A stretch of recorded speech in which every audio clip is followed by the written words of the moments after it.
Salut à tous, on se retrouve pour une nouvelle vidéo d'armes expérimentales, improbables ou avec une histoire complètement folle. Vous aviez adoré le premier numéro, c'est le plus gros carton de la chaîne jusqu'à présent. Donc voici le numéro 2. Je suis allé au musée de l'armée à nouveau dans les réserves le musée de l'armée m'a fait une petite sélection d'armes. Vous allez voir que l'être humain a encore beaucoup d'imagination. Mettez-moi en commentaire quelle est votre arme préférée et si vous voulez voir d'autres épisodes. En attendant, comme pour le premier, je pense que vous allez découvrir que les trucs un peu bizarres qu'on voit dans les films, les séries et les jeux vidéo, ils ont peut-être un fond de vérité. Dominique Prévost, bonjour. Tu es Bonjour. chargé d'études documentaires au musée de l'armée, département Ancien Régime. Et aujourd'hui, tu nous as fait une petite sélection, une petite tablée d'armes qu'on va pouvoir découvrir ensemble à travers des objets encore tous plus insolites les uns que les autres. J'ai assez hâte. Et du coup, je vais t'amener des objets et tu vas nous expliquer ce que c'est. Est-ce que ça te va? C'est parfait. Faisons ça. Allons-y.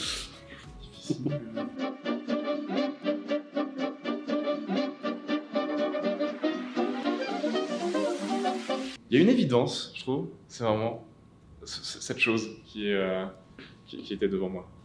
Alors, Parce que... cette chose, c'est un objet un peu mystérieux.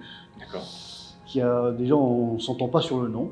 Ouais. Il y en a qui appellent ça un désarçonneur. D'après les textes, c'est un trappe-coquin ou un happe-vilain. Ouais. C'est en fait un objet qui est plus un objet de police qu'un objet militaire, et qui est destiné en fait à maîtriser des gens. D'accord. C'est-à-dire que cet anneau qu'on voit ici est en fait destiné à attraper les gens au cou. D'accord. Donc, il faut bien viser. On dirige donc la fourche vers le cou du prévenu ou de la personne qu'on veut arrêter. Le coup pousse ces deux ressorts ici, et une fois que le coup est passé dans l'anneau, tac tac. Ah oui. Et on peut le maîtriser et le diriger comme on veut. Et ça date de quelle époque, ça? On a des représentations au XVIe siècle, au XVIIe siècle. On a peu de mentions textuelles, mais surtout connues par des illustrations du XVIe et XVIIe siècle. Après, il est possible que celui-ci ait été bien remanié, voire reconstitué au XIXe siècle. D'accord. Comme il n'y a pas vraiment de marque de fabricant, ce sont des objets dont on connaît peu de choses finalement, il est possible que ça soit une reconstitution historiciste. D'accord. Alors, je voyais, c'est au Japon, ils utilisent ça notamment dans les centres commerciaux, ils en utilisent encore apparemment, mais qui sont avec une ouverture beaucoup plus large pour maintenir les gens à distance. Les gens qui pourraient faire du grabuge. Et c'est assez impressionnant, je sais pas si tu as déjà vu des vidéos de ça, enfin, je te montrerai tout à l'heure. C'est vraiment des grandes fourches comme ça, ils maintiennent les gens à distance, ils sont plusieurs policiers. Ils le maintiennent comme ça jusqu'à ce que le gars se calme et que la police arrive pour le maîtriser définitivement. Du coup, c'est assez rigolo de voir que c'est un objet qui finalement est quelque part encore utilisé. Oui, il y a certains objets qu'on va voir qui ont une certaine actualité, même s'ils ne sont plus utilisés. Ouais. D'accord. Écoutez, objet suivant alors.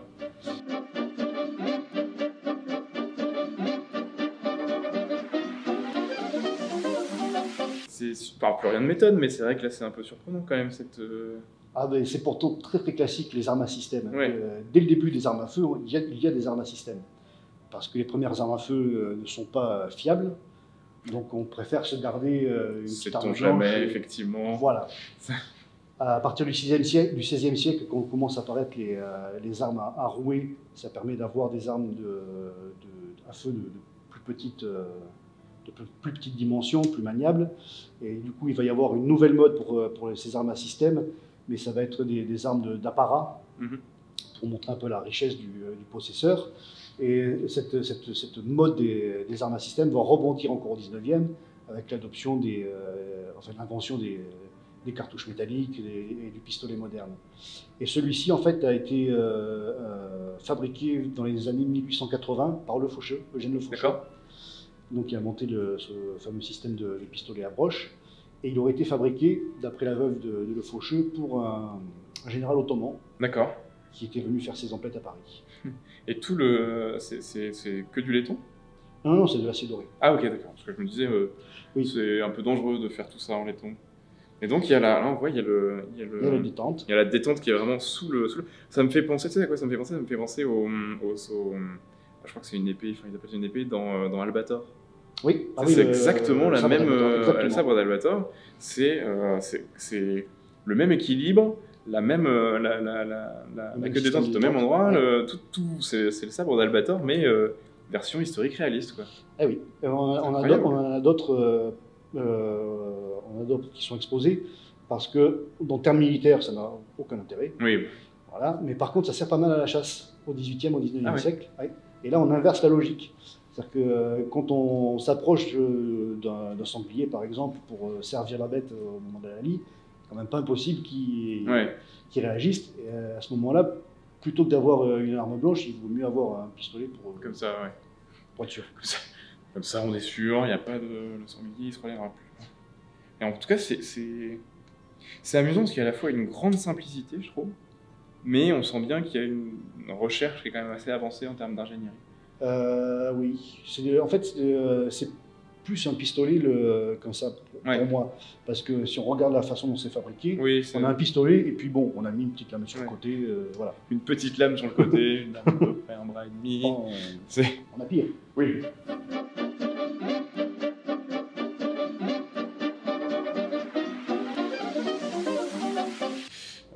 Celui-là, on se le garde vraiment pour la fin. C'est ça, ouais, non, mais c'est très tentant, c'est très tentant. Restons dans les armes longues. Du coup, je sors du cadre à chaque fois. C'est une petite hache, visiblement. Hein. On est sur une hachounette, oui. C'est ça, sur du sobre, du petit, du discret. Exactement. Et finalement, c'est vraiment une arme qui est une ode à la simplicité. Ouais. On va voir pourquoi. C'est une bardiche. Donc une hache qu'on trouve en Russie et en Europe du Nord. Elle rentre à peine dans le cadre si on l'appelle comme ça, c'est incroyable. C'est l'arme des Strelitz, donc cette troupe russe. Et celle-ci a une histoire un peu particulière, parce que si on la retourne, on regarde ici, c'est une inscription en persan. D'accord, il y en a là aussi, de l'autre côté. Qui dit que cette arme a appartenu à Ashraf Kadiri, qui est un derviche. D'accord. Les derviches portaient les armes? Oui. D'accord. C'est une arme symbolique. Ouais. Ah. Parce que les derviches, donc, ce sont ces religieux mystiques de l'islam qui font vœu de pauvreté. Et cette hache à deux pointes symbolise leur mode de vie. C'est-à-dire qu'ils refusent les joies de ce monde, donc ils vivent de glanage et de mendicité, mais ils refusent également les joies du paradis. D'accord. Donc ils refusent les joies du monde, les joies du paradis. Et tout ce qui leur importe, c'est Dieu. Et c'est donc une arme symbolique qui traduit leur engagement mystique. D'accord. Est-ce qu'ils étaient amenés à s'en servir ou c'était vraiment purement symbolique? C'est purement symbolique. D'accord. Voilà. Après, vu les conditions de vie à l'époque, il n'est pas impossible de se défendre. Mais c'est la motivation d'avoir ce type d'arme chez les derviches, c'est vraiment une motivation symbolique et mystique. D'accord. Alors c'est intéressant parce que le manche lui-même a une forme qui est un peu particulière, une forme qui est très ovale en termes de section. Et du coup, en main, c'est pas désagréable. Et en fait, c'est une arme donc, qui est russe à la base, et on pense qu'elle a changé de main, qu'elle est passée à un derviche après la guerre russo-persane de 1721. D'accord.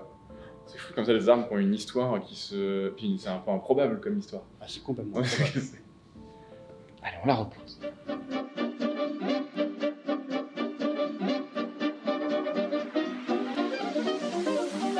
On va pas se mentir, le dernier objet, moi en tout cas, je le trouve incroyable. Et il était incroyable. Il a un truc, voilà. Donc, pour ménager le suspense, effectivement, faisons ça. Alors j'avoue, c'est joli. C'est joli. C'est joli. C'est un style, faut aimer. C'est complètement de la brocante. Ouais. Mais c'est un style. Il n'est pas tout à fait à ma main, tu vois, il tape un peu là. C'est dommage, je suis un peu déçu. Je t'avoue que voilà. Alors ça, qu'est-ce que quoi? Qu'est-ce que c'est? Alors, nous avons d'un côté une lame, qui est une lame de sabre de cavalerie légère modèle 1816. Parce qu'elle est assez forte quand même, elle est assez large. C'est une lame d'arme de guerre, mais elle a été montée postérieurement avec cette garde... Magnifique. Cette garde assez délirante. Et c'est en fait une arme ésotérique. Ah. Au 19e siècle, c'est la mode de l'ésotérisme. On crée des poignards, des armes avec des gardes à motif de squelette, de démons. Et je comprends mieux. cette arme fait partie de cette gamme d'armes qui sont créées au 19e siècle. Avec cette, C'est la limite du kitsch, tu sais. oui, Pas limite dépassée quand même pour moi. C'est soit un peu avant, soit un peu après. Il y a pas de, ça dépendra des gens. Il est bien fabriqué déjà. Voilà, c'est ça. C'est déjà pas mal. Mais on est vraiment sur cette frontière un peu ténue, finalement, avec le kitsch. Ouais, écoute, elle est très sympa. Ah oui, mais tu vois, c'est ça, tu m'as dit. C'est une arme ésotérique, évidemment. Évidemment. Ça, c'était le...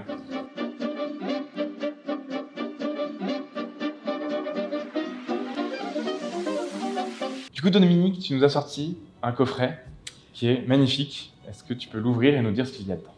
Un coffret d'armes que Louis-Philippe a offert au baron Gourgaud. Baron Gourgaud qui était un des fidèles de Napoléon Ier et dont Louis-Philippe fait son aide de camp dans le but de rassembler les Français et de ramener à lui les bonapartistes.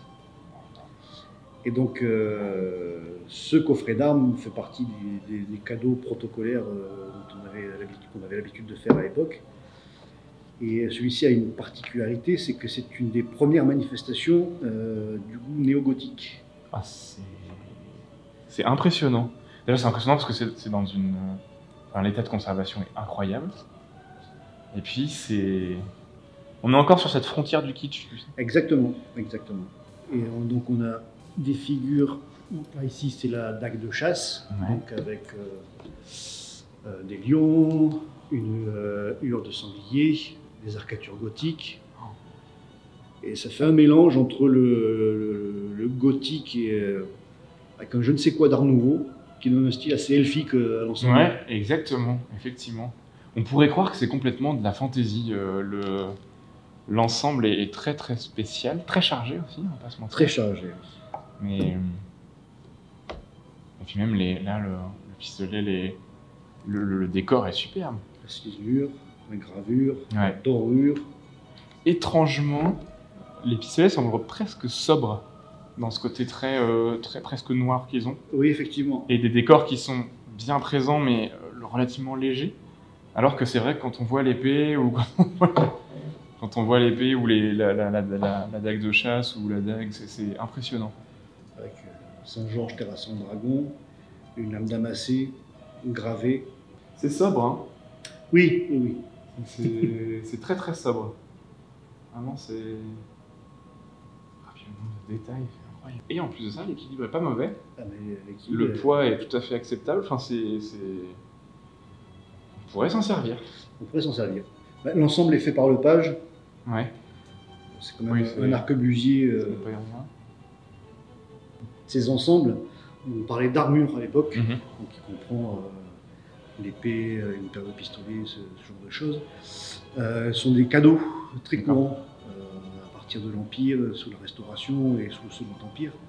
Et du coup, les grands généraux, les maréchaux en avaient souvent dans leur collection, et ce sont des choses qui sont arrivées dans les collections du musée d'armure, D'accord. certainement. Ouais, j'ai regardé la dague de chasse parce que je l'ai pas vu. C'est vraiment, elle est vraiment impressionnante. Avec toutes ces volutes comme ça qui mélangent, ce que tu disais à l'instant, qui mélangent à la fois des évocations d'architecture, mais aussi des évocations végétales, animales, humaines par-dessus. Et tout est très très fin. C'est quand même un travail qui est impressionnant. C'est magnifique. Vraiment, il y a un moment, tu sais même plus quoi dire. Tu regardes ça, tu te dis ça, c'est quand même... En fait, c'est facile à résumer, mais il y aurait tant à dire sur chaque pièce. Exactement. À la fois les inscriptions, les motifs, tout quoi. Tout quoi. Tout. C'est ça. Bah, merci. Hop.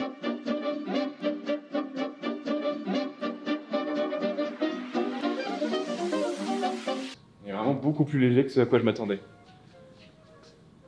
Alors, C'est le bel objet, ça. C'est ça, bah, c'est pour la une finesse. fabrication rustique, mais Ouais, je le connais, ça s'appelle un Morgenstern. Ouais. une étoile du matin, donc en allemand. C'est une arme de coup, originaire plutôt des pays germaniques, en Suisse, dans le sud de l'Allemagne. C'est ni plus ni moins qu'une massue, mais qui est utilisée encore assez tard, puisqu'au 19e siècle, on s'en sert encore. D'accord. On en trouve encore au 19e siècle dans les magasins des milices communales suisses. Ouais. Et durant les révoltes tyroliennes à la fin de l'Empire, les gens se servent encore de ce genre de choses. Et on en utilise aussi en France au XVIIe siècle, mais comme arme utilisée dans les sièges. D'accord. Quand la brèche est faite dans le mur, ça finit au corps à corps. Pas mal. Et on ne se sert pas forcément du fusil de la baïonnette, mais on sort les hallebardes, les Morgenstern, les fourches, etc. etc. Et dans le traité des armes du sieur de Gaïa, en 1678, on a des Morgenstern de ce type qui sont illustrés. Il y a un type d'escrime avec... Non, c'est vraiment... D'accord, c'est vraiment, on est sur du... Là, c'est plutôt l'escrime vernaculaire, il n'y a pas vraiment de formation. Ça tape, quoi. Alors c'est étonnamment léger, est-ce que tu connais le poids? Non, je connais pas le poids, mais c'est normal que ce soit un peu léger parce que c'est quand même long, il faut pouvoir avoir une certaine rapidité, une certaine maniabilité. Donc finalement, oui, c'est assez léger. Parce que c'est des choses que je connais, fatalement, le poids des armes et tout ça, mais je m'attendais vraiment à ce que celle-ci soit plus lourde. Ça m'a surpris, vraiment, ça fait 1,5 kg, c'est un maximum, je pense. Oui, 2 kilos peut-être un peu. Ouais, mais vraiment grand maximum, c'est assez impressionnant. Mais il y en a une deuxième, non? Il y en a une deuxième qui est un type assez semblable, mais moins bien travaillé. Tout aussi léger, même plus léger. Tout aussi léger, là, ouais, effectivement. Puisque la tête est moins large, elle a perdu le cerclage qui permet d'éviter que le bois n'éclate au moment du choc. C'est de la finesse, on sent la finesse de l'objet, effectivement. C'est un peu Lucille, la balle de Nigan, mais au XVIIe siècle. Eh ben c'est le bel objet.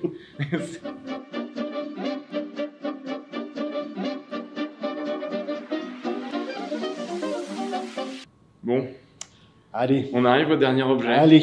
Depuis le début, en fait, depuis que tu m'as fait la liste des objets, je me suis dit celui-là, je veux savoir ce que c'est, je veux savoir à quoi ça ressemble, parce que le titre était Sabre H de la commune, et quand tu l'as sorti de la réserve tout à l'heure, je me suis dit qu'il fallait que je connaisse cette histoire. Ça fait assez steampunk. Ah oui, ça fait très grand steampunk, effectivement. Alors, attention, parce qu'il y a une manipulation un peu compliquée. Okay. Donc le verrou, il faut le laisser comme ça. D'accord. Tirer l'ensemble. Oh, la forme est incroyable. On ne croirait pas que ça existait, ce genre de choses. Si. Et donc du coup, c'est quoi l'histoire de cet objet? L'histoire de cet objet remonte à la guerre de 70. D'accord. Donc la guerre de 70, l'armée impériale est vaincue. Le gouvernement de la défense nationale est décrété. Paris est assiégé. Et les troupes et les hommes qui restent à l'intérieur de Paris doivent s'armer avec les moyens du bord pour tenir le siège et repousser les assauts éventuels des Prussiens. Et c'est à ce moment-là qu'on fait fabriquer des armes par souscription, etc. Il y a des fusils, des canons, etc. Mais on fabrique aussi des armes blanches pour pouvoir aller jusqu'au combat au corps à corps. Et on invente, on crée ce type d'armes qui ont aussi une arme combinée, puisque si on appuie ici, on dégage le verrou, et on dégage cette magnifique petite hachette, ce qui permet d'avoir une arme dans chaque main. C'est absolument incroyable. C'est absolument inemployable non plus. Ah bah bien sûr, il y a une part de l'incroyable vient un peu de là. Tu vois. Mais c'est vraiment... C'est marrant parce qu'il y a vraiment, on sent la hache utilitaire avec un marteau d'un côté, la hache de l'autre et le piochon là. Et alors, tu racontais l'histoire, est-ce que tu peux raconter l'histoire que tu racontais tout à l'heure sur comment ça a été trouvé? Et en fait, ce sabre hachette est arrivé dans les collections parce qu'il a été récupéré à la fin de la commune lors d'une perquisition de la police chez un communard qui avait caché... Il y a dû avoir des problèmes, je suppose. Être communard à la fin de la guerre de 70, c'est pas... C'est ça, on est communard, mais pas souvent dans le longtemps. C'est ça, ça veut pas arriver. Ouais, c'est incroyable. Et en plus de ça, le système est vraiment... Enfin, ça coulisse bien, ça fonctionne bien, on sent que c'est pas nouveau, mais il est vraiment, c'est vraiment impeccable. Et il y en a eu beaucoup de choses comme ça? On ne sait pas s'il y en a eu beaucoup, Ouais. parce que ce sont des fabrications de circonstances, donc Ouais. qui ne sont pas documentées, ils n'ont pas fait l'objet de commande. Mais il en a existé plusieurs, puisqu'on en a vu passer un qui était incomplet dans une monte aux enchères il y a quelques années. D'accord. Mais l'objet lui-même est beau. C'est certes peu utilisable, mais l'objet lui-même est beau. C'est décoratif. Oui, c'est ça, c'est décoratif. Eh bien, écoute, merci beaucoup pour ce petit tour d'horizon de nouvelles armes improbables. Et puis, ça reste mon préféré, je crois qu'on peut rester là-dessus. Je pense que c'est mon préféré. Merci beaucoup. Là, je t'en prie. À bientôt. Eh bien, à bientôt. Je vais pas partir avec, quand même. Ça ferait mauvais genre. Exactement, ça ferait mauvais. Et voilà, c'est terminé pour ce nouvel épisode des Armes Improbables. Merci au Musée de l'Armée et à ses équipes de m'avoir accueilli et de m'avoir permis de le faire. N'hésitez pas, évidemment, abonnez-vous, commentez la vidéo, partagez-la pour la faire connaître et la faire découvrir. Mettez-moi en commentaire, évidemment, quelle est votre arme préférée, est-ce que ça vous inspire. Et puis, il y aura probablement des nouveaux épisodes en 2023. Sur ce, on se retrouve très rapidement pour une nouvelle vidéo. Et d'ici là, n'oubliez pas que l'histoire est vivante.